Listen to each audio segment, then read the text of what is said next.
సృష్టిలో పంచభూతాలకు విశేష ప్రాధాన్యం ఉంది.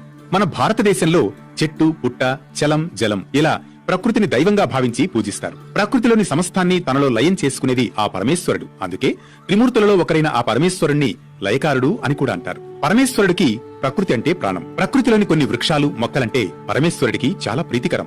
మరీ ముఖ్యంగా శ్రావణ మాసంలో ఈ మొక్కలను నాటితే శివుడి అనుగ్రహం కలుగుతుందని, పరమేశ్వరుడు ప్రసన్నుడవుతాడని చెబుతారు. ఆ మొక్కలు ఏవో ఇప్పుడు తెలుసుకుందాం. బిల్వం అంటే మారేడు.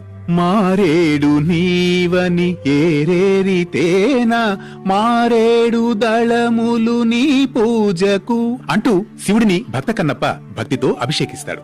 మారేడే నీవని కీర్తించాడంటే మరి సాక్షాత్తు శివస్వరూపం కాక మరేమిటి? అంతటి విశేష ప్రాధాన్యం కలిగినందునే బిల్వపత్రానికి అంతటి ప్రాధాన్యత. మరీ ముఖ్యంగా ప్రత్యేక సందర్భాల్లో కూడా ఎలాంటి పూజా ద్రవ్యాలు లేకపోయినా బిల్వపత్రం సమర్పిస్తే చాలు శివుడు ప్రసన్నత చెందుతాడని, శ్రావణ మాసంలో బిల్వ